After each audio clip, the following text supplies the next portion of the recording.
the great thing for me and the University of Florida, NIL is going to be a strength here. So, we've got our strategy and our plan, and we're excited about executing that going forward. And we just happen to be at a place that has tremendous history, tradition. NIL is no problem. It's a slam dunk at Florida, and our players are going to benefit from that. And we're going to execute that and try to help our team and help the Gators win. College programs must be competitive in name, image, and likeness. It impacts current athletes and affects the decision of recruits. And Gator fans can put Florida at the forefront of name, image, and likeness. The Gator Collective is leading the charge, uniting fans and student athletes like never before. Commit for exclusive content, interactions, and events which bring you closer than ever to your favorite players. In this talent acquisition business, name, image, and likeness will play a huge role in Florida returning to the elite status of college football. It can start here. Join the Gator Collective. Link is in the description. Want more Gators Breakdown? Join Gators Breakdown Plus. Starting at $3 a month. Get access to unique episodes, plus a blog, chat room, giveaways, shout-outs, and more. Gators Breakdown Plus is furthering the interaction with fans and listeners like you. Head to gatorsbreakdown.supportingcast.fm to join Gators Breakdown Plus today.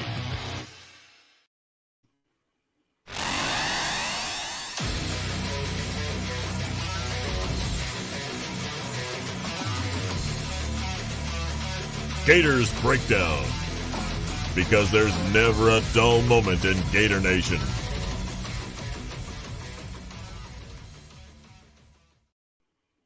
Oh man, certainly not a dull moment today. Gators Breakdown's ready to go. I am your host, David Waters. You can find me on Twitter at GatorDave_SEC. Exciting day, Gator Nation. The 904 heavy right here. Sharif Denson last week, but let's bring it to today on this Thursday, July 7th. Marcus Stokes, quarterback out of Ponte Vedra Nice, commits to the Gators.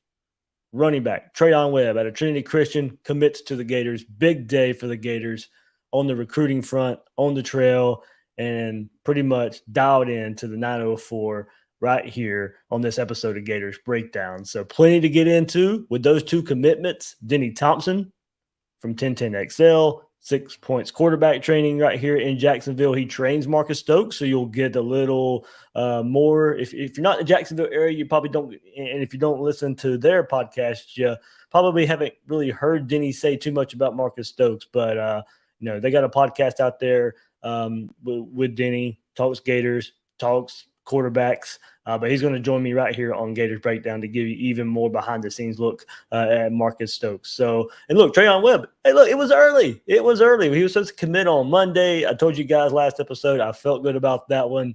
But I guess with Stokes coming on board, why wait? Get the Jacksonville area, the 904, ready to go right here. So, good news.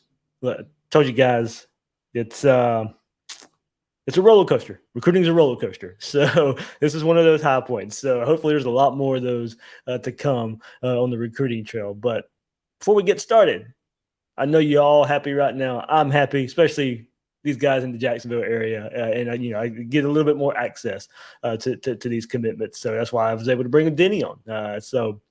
But hit that like button, hit that subscribe button. Really, really helps us out. You guys know I'm going to be ready to go with an episode for you. So if you like what we do here on Gators Breakdown, you guys, I tried to be on standby. Today was a crazy day, and then this on top of it. So, but it took me a little while to get some graphics made, do the interview, get Denny lined up for the interviews. So finally being able to bring you the episode here. But hit that like button, hit that subscribe button. Really helps us out. Help us get to 10,000 subscribers before the season starts. Check us out at the home of Gators Breakdown, news4jax.com/Gators Breakdown. You definitely want to go check us out there because, as I said, these are Jacksonville commits. Justin Barney, who's covered high school football in the area for years and years and years, the go-to source for high school football in the Jacksonville area.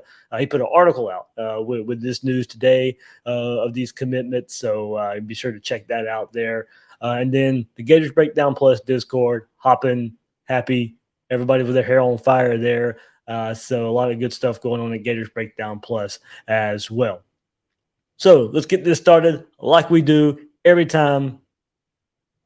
Florida reel somebody in. Gator Nation, we got to commit. Let's start right here. Quarterback, Marcus Stokes. He was the first one to pop today. I told you guys last episode, quarterback, the talk was going on behind the scenes there. And this one, don't get me wrong, it happened a little faster than I thought it would. But here we go. Marcus Stokes commits to the Gators, 6'2", 185-pound quarterback from Ponte Vedra, Nice. Yes, that is where Tim Tebow played. If you did not know that, but I'm sure 99% of you out there did know. But let's take a look at his ranking here. Very polarizing ranking here. Disparity right here in the rankings. But let's start with the 4-star on the 24/7 Sports Composite. He is the 397th overall player and the 22nd ranked quarterback in the class of 2023. The On3 consensus, he's a 3-star there, the 539th overall player, and the 29th quarterback on the On3 consensus. So there's a lot of disparity there. So going to dive into the rankings a little bit and show you why. Maybe things will change as he's went through this camp circuit all summer. He was at Elite 11 last week. We'll get into that with Denny here. But here's how it breaks down and why. 24/7 Sports, their sole rankings. This is not the composite where they bring in the On3 and the Rivals and the ESPN and they mesh them all together. 24/7 Sports' own rankings, just their rankings, not the composite, has Stokes all the way up to the 173rd ranked player in the country. Overall, they have him as a top 200 prospect, 173rd ranked player.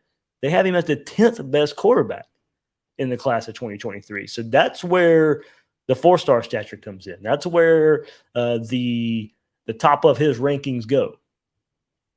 But On3, their sole rankings, they don't have him ranked overall at all, but they do have him ranked as the 17th quarterback in the country. ESPN, he's not ranked nationally there either, but he is ranked as the 14th quarterback in the country. And this one's kind of weird to end it. Rivals doesn't rank him overall either, but has him as the 9th best quarterback in the country. So I think there's something weird going on with the way these rankings are, especially Rivals. I don't understand, 24/7 Sports has him in their sole rankings as the 10th best quarterback. So that equals the 173rd overall player. Rivals has him as the 9th best quarterback, one spot better, but not ranked overall at all. So that's kind of confusing to me. I don't know where that goes. So I'm just throwing that out there. I'm not trying to say you should feel better or you should feel worse about Marcus Stokes. And you go out there and you can watch this film yourself if you want to make your own determination. But from the recruiting services, this is what they show, and this is how they got there. So maybe some things change. It's weird that he's not ranked nationally on 3 of the 4 services out there. I think that will change. But as it stands right now, on the day he commits, this is what it looks like.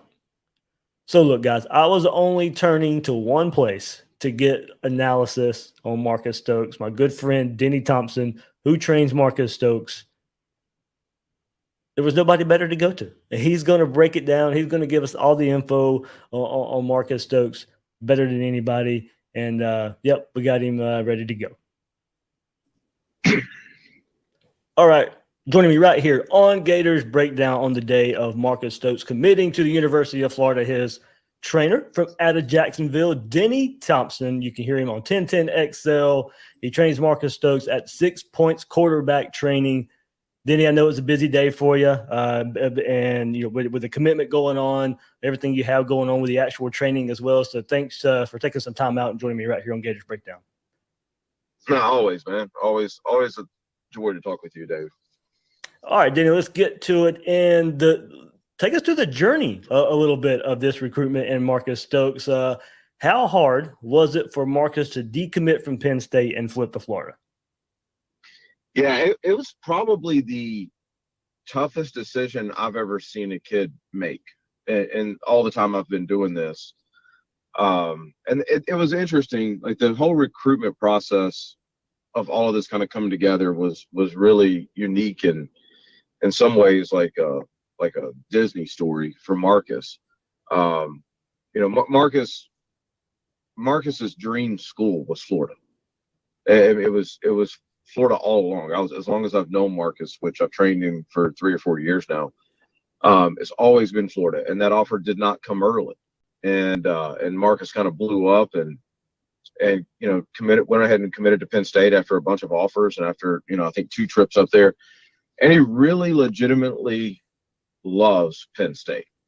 And to see him agonize for the past week or so, it wasn't like, do I want to go to Florida? That wasn't the question, because he was fairly certain of that right away. But it was that, golly, like, I'm going to let down Penn State. Yeah. And it was a really tough decision for him. I keep saying it that way. Let me back that up, David. It wasn't a tough decision. It was a tough action, right? And it was it's an 18-year-old making a grown man phone call, or 17-year-old making a grown man phone call. I mean, imagine being 17 and having to call Coach Franklin, and tell him, you're not coming there. And so, the last couple of days, it was really the last day. It was, okay, how do you want to do this? And what's more respectful, to decommit, hold a couple of days. And every decision was about, how do we respect Coach Franklin and Coach Yursich at Penn State. And so I think this, of all the ones that we've had, I think this was the one that I really saw the kid struggling, not to make the decision, but to make that phone call. And it slapped me right in the face. I remember when Carson Beck had to make that phone call to Coach Saban. And I kind of flashed back to that. But I think in a lot of ways, this was harder on Marcus than that was on Carson, decommitting from Alabama. So I respect Marcus. He grew up a lot today. Got that experience of having to make a very difficult phone call and taking care of yourself over somebody else that you care about. And so that's hats off to Marcus for that stress of today. Denny, a couple of that. I think I got to remember this right. Was it? So everybody who doesn't know, you train Anthony Richardson too. Wasn't there Anthony Richardson Penn State connection as well before he ultimately committed to Florida? There was. Yeah, well, if you remember, I think he decommitted. Yep, right. Yep. The infamous Anthony Richard Carson Beck day. Hey, me and you that day, and the text messages were flying, buddy. Yeah, so that was the most awkward day of my life. But I think it was in between the time he decommitted and recommitted. Listen, I mean, if you're a quarterback, Ohio State, Penn State, places like that, you want to be. They have a track record of developing guys. They've put a ton of resources into the facility that they develop their guys. I have an amazing relationship with Penn State. I hope I still do. I'm assuming I still do. And so, I mean, that is a Marcus decommitting from Penn State opened up a spot, for somebody else to probably flip. I don't know anything about it, but right. It's that good of a spot. And this was literally the only place that Marcus would have even considered, flipping for. Denny, what have you seen behind the scenes that makes Florida attractive to Marcus? Of what you're allowed to share, of course. No, I think the proximity was big to him. They moved here from Maryland a couple years back, and I think initially the thought of going back up to the Northeast was a little comforting for Marcus, but the more he thought about it, it's like, man, I don't really want to go back up there. I like Florida. Marcus is even though he's not technically from here, he is a Florida boy. Like, if you talk to him for any amount of time, you'll figure that out. So I think the proximity was a big, conversation starter and where it kind of all started. But I think just the vibe that Florida has right now, and it's very businesslike down there, and they have a good time. They're good with the kids. They're good with recruiting. But I think Marcus felt that. I think he felt that from both Coach Napier and Coach O'Hara, of they weren't taking this offer lightly.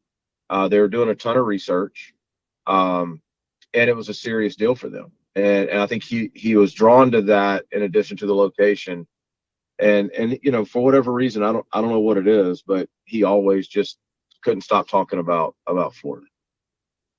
I heard you say on 1010XL, I was listening to you on the way home today, and You said Florida was the only offer, and you said it earlier too. Florida was the only school that could make Marcus change his decision from Penn State and go into another school. Look, I mean, FSU's right down the road. Of course, Miami already has their quarterback, but that timeline could have been earlier. He could have, maybe shown more interest in Miami or Georgia or Auburn. Was it, was there more than location? I guess I should say. Yeah. You said Florida was it, and that was the only school that can make it happen. Yeah, I think here's what I think it is, David. I think when you're 17 and you're an elite athlete like Marcus is, and you excel at that level, you have these expectations of what you want to see when you go to a visit. And I think most kids, if they're being honest, will say that they grew up a fan of somebody, and they have these huge expectations of, man, if I ever get a chance to be recruited by them, this is what it's going to be like. And that expectation is always tough to fulfill from the college, but Florida did it. Like the expectation that Marcus had of what Florida would be, even before he really knew what it was. He just knew he was a fan, and he just knew he wanted to be there. The expectation was high, but then the execution of Florida's recruitment of Marcus and what the vibe that Florida has created was higher than that expectation. And I think when you're recruiting in-state guys who grew up a fan of your program or have that thought that that's where they want to go, I think that's a hard thing that not a lot of people really even consider when they talk about these in-state, recruiting battles, or why is Florida losing somebody to Georgia, or Ohio State, or Clemson, or whatever it is. It's a tough man. It's a tough putt, man. It really is. And I think they just are in a place right now where they're exceeding expectations, which is, if you listen to anything I do at all, I've been saying the past couple of weeks, like y'all are jumping the gun on this Florida stuff. Right. And just because I'm around so many different schools, I've got a good sense of that vibe and what they're pitching and how they're pitching it. And Florida's going to be just fine. All right, then let's get to Marcus just a bit here and the type of quarterback he is. What does he do well, and what does he need to work on? He's super creative. I mean, that's if anyone wants to go watch his film, what you'll see early on is not a traditional passer. And you'll see, I would comp it more. You see a little bit of it with Anthony, and we'll talk about Anthony in a little bit and where he's at. But, Bryce Young type, creativity, Patrick Mahomes type creativity. Aaron Rodgers is probably the OG of that creativity, right? It's being able to see something and then execute it that nobody else sees or can execute. And that's what Marcus does so well. And his personality and his leadership skills are through the roof.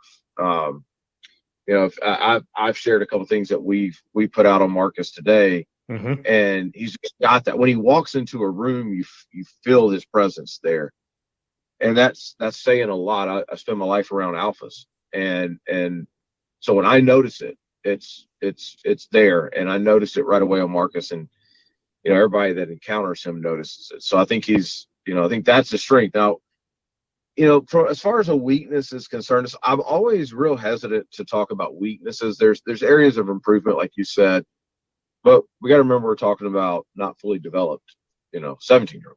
And Denny, before you go on that, he doesn't have a lot of experience, right? Didn't he kind of get thrust into the starting role last year at Nice? Well, he started. Yeah, I think Colin Drafts has done an amazing job, and I think he would back me up on this. I think Colin knew, the head coach at Nice, that Marcus was going to be his guy the year before. It was just he did a really good job of, we're going to bring you along this path, and had him play JV games to get experience. And then when he felt like he was ready, it's like, okay, we're going to go as far as you take us, right? So, but the things he needs to work on, I think this is pretty consistent for most guys. The main thing is just that general strength, right? You work out hard. Everybody works out hard. You got to work out hard. You got to go harder, because we need to put, 10, 15 pounds, because his expectations come in and compete right away. So if we're looking at that, by the time he gets done with next football season, he needs to be up 10, 15. And by the time he enrolls at Florida, he needs to be up another 10. So we're looking at 25 pounds there. And so the amount of focus that takes in is probably the area that I want him to really buy into and focus on, because it's a brutal world if you go over there at 190. Right, and I have watched the highlights that you referenced there, and I do notice he throws a lot on the run. Most of that looks designed by moving the pocket, of course. Trying to also maybe make some throwing lanes a bit easier, evade pressure that comes in. The type of offense that he plays in, Denny, how does that translate? And if you watch those highlights of him, trying to move that pocket a bit. No, I'll give Coach Drafts a ton of credit on this. He's moved the offense around Marcus' skill set. And they had some really good receivers last year, and Colin's a quarterback guy, and so he knows what he's doing. And so I think that offense fits him perfectly. I think there's a lot of similarities in what they do and what Florida's going to do. So schematically, I think this is a perfect fit for Marcus and for Florida. Yeah. A couple more, Denny, here. If you got time, a couple more. Yeah, man. Okay. You kind of read my mind where I was going next with this. It's been said a lot about Napier's offense. If you go back and look at Louisiana, it's going to be running back focus. It's going to be run heavy and maybe not appeal to quarterbacks. Well, it just appealed to an Elite 11 quarterback. Right. Yeah, I mean, everybody wants to be run heavy. Everybody says they're going to be run heavy because that controls time in football games and energy and willpower and all of it, right? You can literally defeat a man's will if you can run the ball. So I think the expectation of Florida is that's the mentality that they want to install, like every other coach does. But they also get paid a lot of money to make adjustments. And so if they're recruiting a certain type of kid and they've got a certain type of kid there now, you better believe that they're going to utilize that. Right. So I don't put a whole lot into what they did at Louisiana. I'm looking at, okay, what does he do when he's got, Louisiana on steroids with the athletes that he's got? And he gets a chance to really, scheme things up and scheme up, certain matchups. So I think Napier and their staff are more than capable of adjusting that offense around the skill set of their team. Yeah, we'll get into that, what they do this season with Anthony Richardson there. A couple more thoughts on Stokes before I get there. Denny, how do you and maybe the Florida staff balance your work and what the staff wants in a quarterback? Man, I mean, I think that's really an Anthony question, right? Like that, in generically speaking, we have great relationships with most staffs. Yeah. And I'm going with Stokes, and with Stokes there too. With you training him and them, Florida looking at him. Yeah, well, so it doesn't play at all in that. Okay. Right. So what I do at that level and where Marcus is at is we're science-based, mechanical. Here's how we're still trying to figure out how we get the most out of your body when you throw something. Right. And so that's my focus, regardless of the offense that they play in currently or want to play in. That's what we're doing. We're starting to, really kind of work on that mental side and all that kind of stuff. Now, once they get to college and they're in that offense and the staff has had, time to see where they're excelling at and maybe where they're not, then we'll have some communication because I spend a lot of time with these guys when the coaches are not allowed to. Mm-hmm. Right. So if we're on the same page, regardless of the school, regardless of the kid, that he's going to perform better. If he performs better, then we're all accomplishing the same thing. And so, with Florida, I'm dialed in with them and I know exactly, what we're trying to accomplish with Anthony right now and eventually what we will try to accomplish with Marcus in time. Okay, good to hear there. I've always wondered, the relationship between a quarterback trainer and especially Anthony and a college quarterback, but now dating to the high school, I see how the relation is a little bit different between college and high school now. So, yeah. All right. One more thing on Stokes here. Elite 11 last week. What did you take away from him being out there? What did he take away from being out there? Because that's a pretty big honor for these quarterbacks out there. Yeah, we had two there, and that's always a good barometer. It's always a good kind of, all right, this is where our guys stand around the best of the best. As far as Marcus, was that just last week? Yeah, 4th of July weekend, always. Oh my gosh, it seems like that was a month ago. Marcus had an awesome first night. He was arguably the best guy there. And then, I think, and I'm not making excuses for Marcus, but the second day, I think he was a little worn down. The way this offer came about, all that kind of stuff happened right before he left for Elite 11. And, I know mentally where he was. No. So I think Marcus is easily, a top 10 quarterback in the country. And I think, he probably showed that he belongs in that top 10 while he was out there, and he took a lot away from it. So, all in all, successful trip for Marcus, and it's a great measuring stick because there's only so many of these guys that get that invite. Right.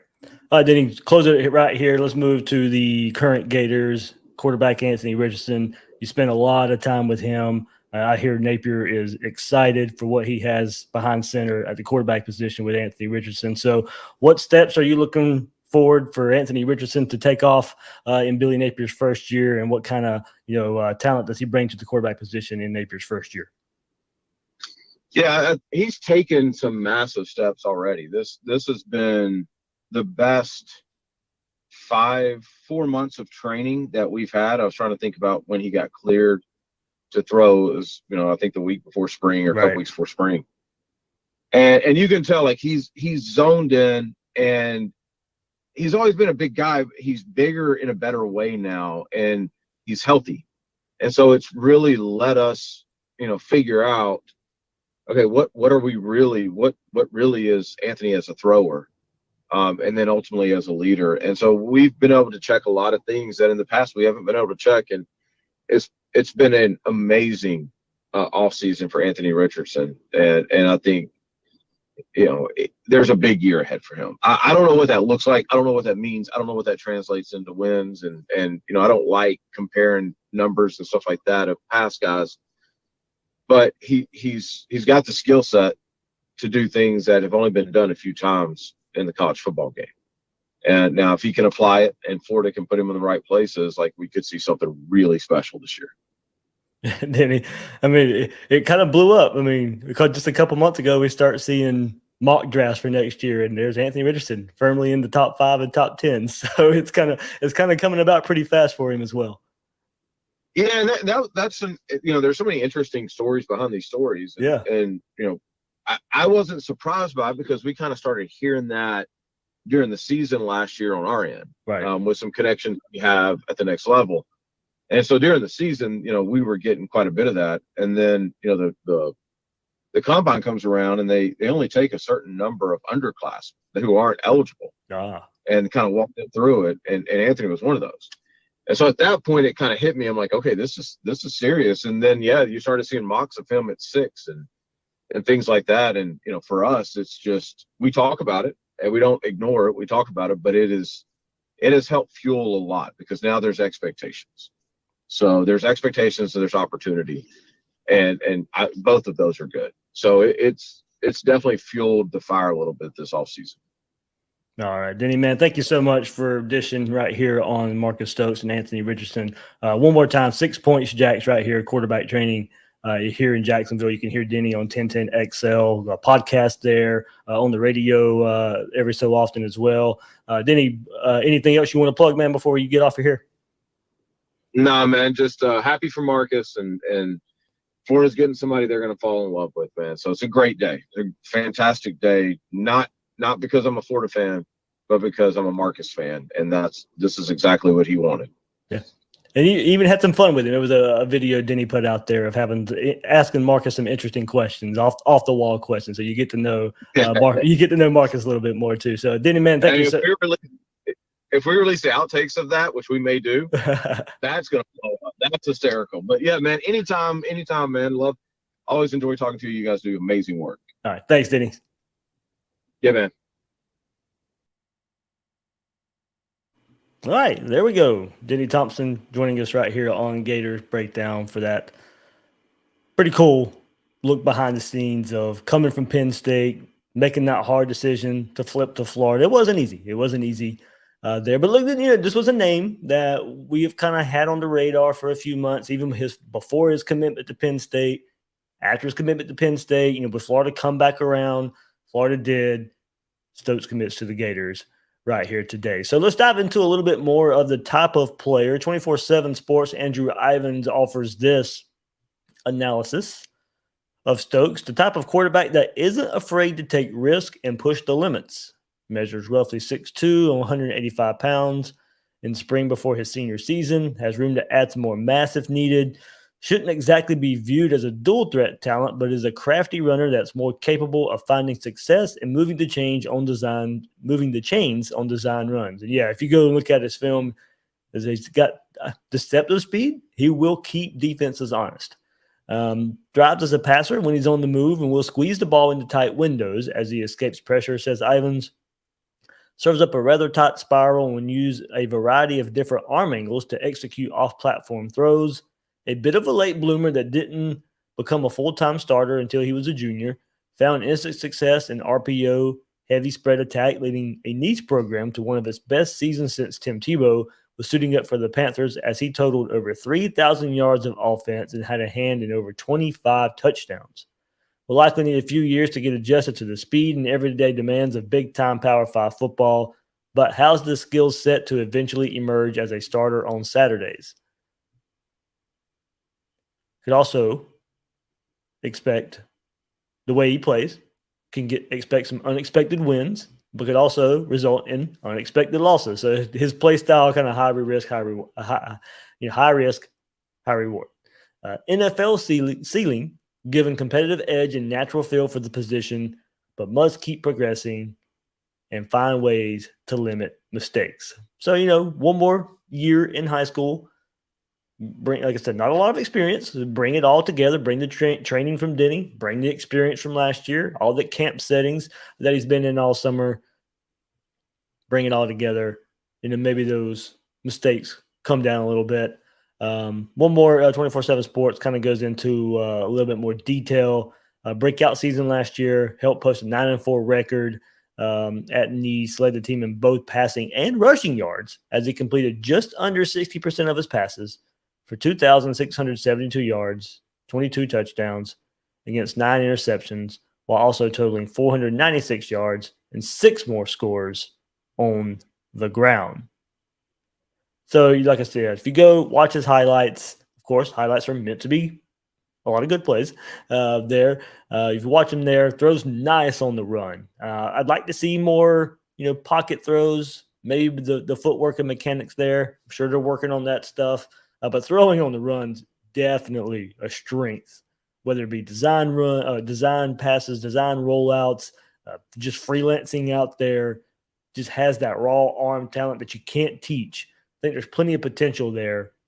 Like as they said, not a day one starter. He's not going to be expected to come in and be a day one starter for the Gators at the quarterback position. But can be a quarterback that brings in some skill players to go along with that. He might not be that lightning rod, 5-star, top 3-5 quarterback in the country, but he's been around this camp circuit. Receivers out there know who he is. I mean, we've seen some tweets out there. Aiden Mazzell was tweeting tonight, one of Florida's top wide receiver targets after this commitment happened. Maybe a connection to Andy Jean out there as well with Stokes. Eugene Wilson will be committing tomorrow between Florida and Texas A&M.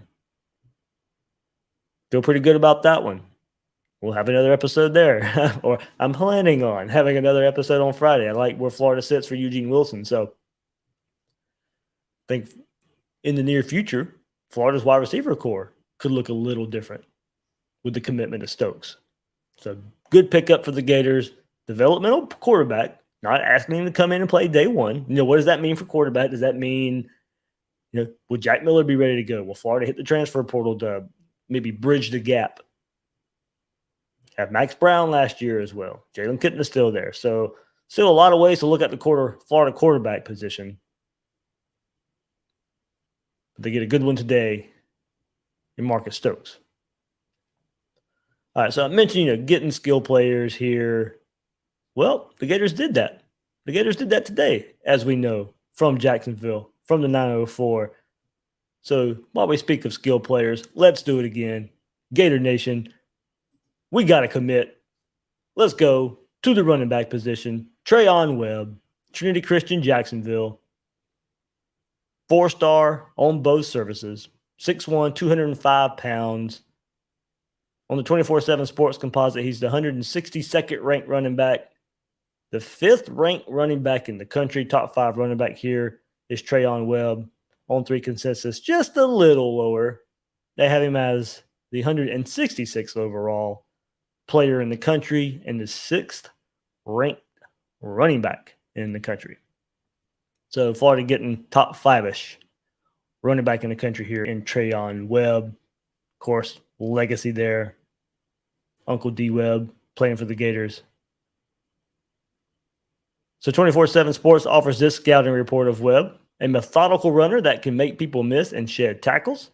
Has contributed at the varsity level since he was in the 8th grade for one of Florida's top private school programs. I remember that story, being here in Jacksonville. And man, you got this 8th grader out there playing the running back position, all over, on the field.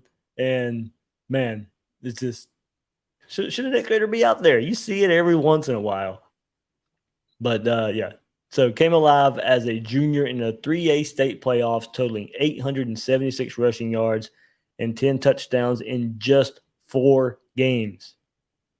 876 rushing yards, 10 touchdowns in just 4 games. He was a little injured last year. Does a nice job of using his initial burst to hit the hole hard, find green grass, has enough wiggle to occasionally get out of trouble if a play breaks down, as he's shown that he can sidestep defenders or spin away from them. Shouldn't exactly be considered a power back given his build, listed at 6'1", 205, but he has developed a rather effective stiff arm, which helps keep him upright. Squatty base, lower center of gravity, also makes him hard to bring down in the open field, at least under the lights in Duval County. Has won some foot races throughout his prep career, but seems to lack a true top-end gear. However, likely only to get more explosive once lifting in a college weight room. Has posted some respectable times on the track. Hasn't been asked to catch the ball all that much while operating out of a spread single back attack, but has shown in the offseason on 7-on-7 circuit that he can be more than just a check down option. Likely to emerge as a multi-year contributor at the Power 5 level and possibly an impact player on Saturdays if he keeps progressing and avoids injury. Also has a little position ambiguity. There we go. To him, as he impressed while doubling as a defensive back in the past. At minimum, that experience will make him more valuable on special teams.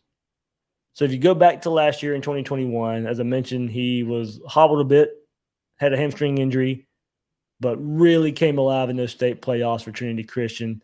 They won the 3A state title.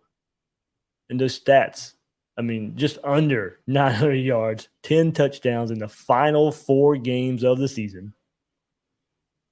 And he was just dealing with that hamstring injury. I don't even think he was 100%, and he's sitting there just dominating in the most important part of the season. As I mentioned, cousin of D Webb, 5-star cornerback coming out of Jacksonville, Ed White, that signed with Florida back in 2003. Good genes there, of course. Selected by the Jacksonville Jaguars in the 7th round of the 2006 NFL Draft. So, guys, we know this one, Florida needed to wrap this one up. This was one Florida needed to have. He was a target for this staff as soon as they came in. He listed a top 11 earlier this year that didn't even include Florida. He had been previously committed to Oklahoma and Georgia. There was not much of a connection to the old staff. For whatever reason, for whatever reason, I think we pretty much know the reasons there. Just for whatever reason, didn't seem to prioritize Treyaun Webb right up the road in Jacksonville at Trinity Christian for whatever reason. And we've discussed at length for players in the state to stay at Florida. Players in Jacksonville, an hour, 90-minute drive up the road, needing to be Gators. Billy Napier realized that. Florida needs some playmakers, some difference makers. State's filled with them this year. And there's one right up the road in Jacksonville and Treyaun Webb. This new staff hit it right away. Great relationship with Billy Napier and Jabbar Jaluk. Those guys leading the charge along with, I saw you guys share it. I saw the Discord popping as we were live right here. I mean, a great relationship with Katie Turner and Bree Wade as well helped make up so much ground that this new staff had to come in and rebuild that relationship. I mean, this should have been a layup to begin with, but the last staff put it where the new staff had so much ground to make up. Running back recruiting, we know, kind of has just suffered at the high school level. It was time to get it back. And it was time to, to nail this recruitment. With Jacksonville not being far away, the staff, Webb, took advantage of it, linked up multiple times, so many times on campus this past spring. When you go back a little bit, he was close to committing back in March, held off. Then we got, visits and other visits to other schools. Then we get that June 30th commit date. Any delays to July 11th. That was supposed to be just coming up Monday, but he goes ahead and pulls the trigger early. Same day as Stokes, Florida gains 2 from the 904. Napier's made it known that to Webb that it is important to get in-state talent. It's important to stay whole. It's a top priority, and this is a perfect example of that. Able to fend off other schools. I know there were some Penn State crystal balls coming in. They were flying in. I kept trying to tell you guys, I felt good about this one. Being here in Jacksonville and some other avenues there, felt too good about this one. I didn't care what crystal balls were coming in and where they were coming from. Treyaun Webb was going to be a Gator. This staff was going to be tough to overcome. So now you pair with this new staff, pair Webb with Trevor Etienne from the last cycle, and you have 2 top 200 running backs recruited so far from this staff. Etienne was the 187th ranked player in the class of 2022 and the 14th rated running back in the last class. So before that, we have to go all the way back to the class of 2019 for the last running back signed out of high school for the Gators. Naquan Wright. He was the 261st ranked player, 16th rate running back in that class. Year before, 2018, Damian Pierce, Dan Mullen's first class. Got a running back there. He was the 201st ranked player, 8th best running back in the class of 18. But we know Florida was able to grab Lingard, able to grab Bowman, even though he's gone, but grab those guys out of the portal. That counts to some degree. But recruiting the position better out of high school was a must. It was a huge priority, especially for the style of offense that we know Billy Napier has run historically. If he's still going to do some of that, he needs, high school running back recruiting. Was able to bring Johnson in from Louisiana. You had Lingard already here. Bowman transfers away. But overall, looking at the big picture, high school running back recruiting was going to have to be much better. And especially this cycle with the state of Florida running backs. Got one of your top targets in Webb. Hopefully Florida isn't done. Webb in the fold, and focus now shifts, of course, to Cedric Baxter. I know all the Texas stuff out there and everything, that graphics already being made for his commitment, and his commitment looked like it was upcoming, but now August, I believe now. So Florida's still going to do their work there. It's not over till it's over. Staff's looking for 2 running backs in this class. Pairing of Baxter to go along with Webb and ETN. As far as high school recruits go, that would set up Napier and Jaluk pretty nicely early in their tenure here at Florida. Already recruited the position well with Webb and ETN, but you add a back like Baxter, it sends a message that high-level recruiting at this position is here to stay. High-level in-state recruiting is trending for this staff if you go and get a running back like Baxter. So a lot of different ways to look at this by getting Webb and what you can do in high school recruiting to make it even better. And I know him decommitting twice will stick in the minds of some out there. It's part of the reason I didn't even believe he would maybe even come to Florida. But, the hope is this one's different. Proximity to home, family connection, He says he wanted this to be his final decision. He wasn't going to make the decision until he was ready. And his approach, the staff's approach, makes me feel comfortable. He sticks with Florida, even if somebody like Baxter comes along. But it's worth bringing up. We know the history there. It's all right. Big day here for the Gators. 2 commits from the Jacksonville area. Marcus Stokes, quarterback out of Ponte Vedra, and Treyaun Webb, running back at a Trinity Christian. And what does that do? Well, it raises the Gators a bit in the rankings. With these commitments, the Gators ranked 15th in the On 3 rankings and 26th in the 24/7 sports rankings. So, as I said, Eugene Wilson tomorrow. We'll see when DeQuavius Sori commits as well. Both those guys could be on Friday. We know Eugene Wilson is for sure. He's put that date out there. As I said, still feel good about Florida there. So Florida's going to get a skill player at the wide receiver position. Well, I say that, but should be getting a skill player at the wide receiver position. Is it listed as an athlete, but pretty sure wide receiver at Florida. We'll get into more of his, if it commits, more of his background, what he brings to the table. But that's the immediate future, it looks like. As we kind of sit here, always ask who could be next. Thought it was going to be Webb on Monday, maybe after Wilson, but Webb went ahead, pulled the trigger. Early commit for him with the pairing of Marcus Stokes. So, all right, that will do it for this episode of Gators Breakdown. Everybody thinks, I know a lot of us are excited here for these 2 commits. Hopefully Florida's not done anytime soon. It's July 7th as we sit here and record this. A lot of targets out there for the month of July. This is going to be a busy month. This is going to tell us a whole lot about the direction of recruiting.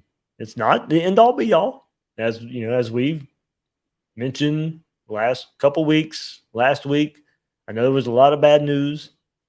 Look, just take the area of Jacksonville in and of itself. Lately, good news. You missed out on Kearney, the offensive lineman that went to FSU. You missed out on Howard, the linebacker that goes to South Carolina. Kearney, I know what he said about Florida and not really feeling the vibe at Florida. I think you keep your interest there if you can. Who knows what happens with Norvell and FSU if they have another bad year. You keep the conversation going. You keep the relationship. Maybe see if you can rebuild the relationship in his eyes a bit.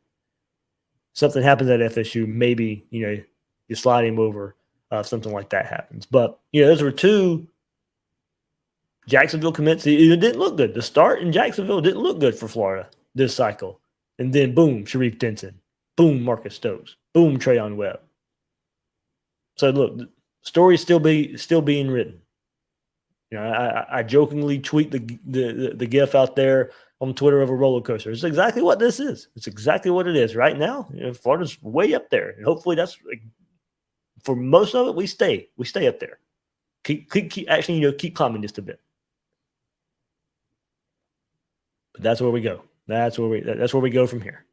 So all right, that'll do it for this episode of Gators Breakdown. Hopefully, be back on Friday. With the commitment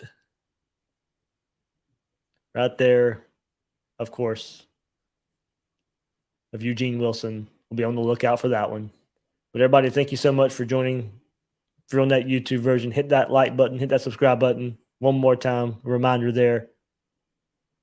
But that'll do it for this episode of Gators Breakdown. I'm your host, David Waters. You can find me on Twitter at GatorDave_SEC. Guys and girls out there, thanks for listening to this episode of Gators Breakdown.